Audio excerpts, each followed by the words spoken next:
안녕하세요. 이 세상 모든 지식 이모지입니다.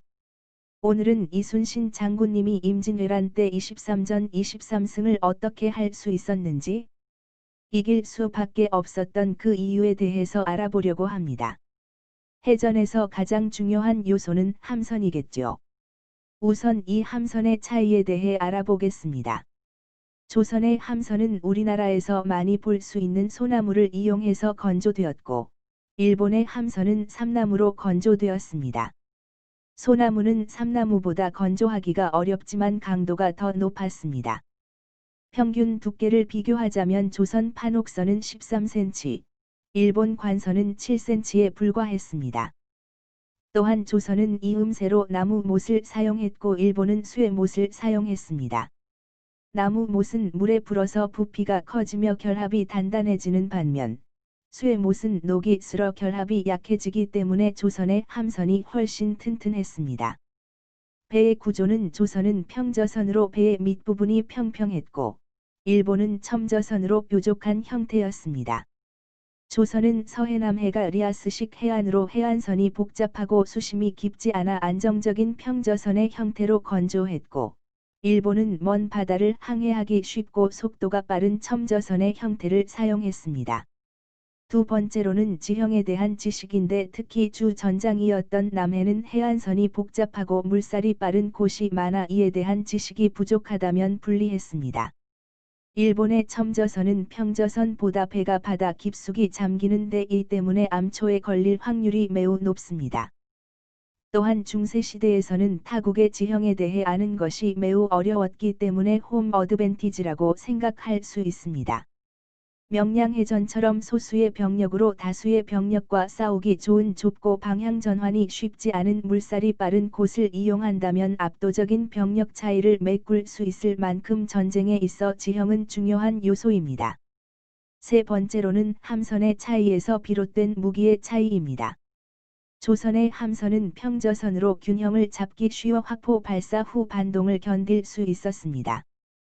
또한 소나무로 건조되어 확포 발사로 인한 충격을 견딜 내구성이 있었지만 일본의 함선은 첨저선으로 확포 발사의 반동으로 인해 균형이 무너져 중심을 잡을 수 없었고, 삼나무로 건조되어 충격파를 견딜 내구성이 없었습니다. 따라서 일본 수군의 주 무기는 조총과 일본도였습니다. 조선 수군의 주 무기는 확포이며 조선식 환도와 활 등을 사용했습니다. 흔히 알려진 삼지창은 임진왜란 때 명으로부터 도입되어 임진왜란 이후에 보급되기 시작하였다. 네 번째로는 전술의 차이입니다. 조선 함선은 속도가 느린 만큼 선회 반경이 작아서 거의 제자리에서 선회할 만큼 선회력이 좋았고 일본군과의 거리를 유지하며 확포로 요격 등의 전술을 많이 구사했습니다. 일본군은 자신들의 함선의 장점인 속도를 바탕으로 상대 함선에 빠르게 근접하여 올라탄 후 백병전을 하는 등선 육박 전술을 구사했습니다. 하지만 판옥선은 평저선이라 안정적인 만큼 복층 구조로 되어 있었고 때문에 일본군이 승선하기에 어려움이 있었습니다. 또한 일본 함선의 속도가 빨랐던 만큼 선회 반경이 커서 조선군의 전술에 대응하기가 어려웠습니다. 마지막으로 이순신 장군의 신념은 손자병법에서 말하는 최고의 전략인 선승구전입니다.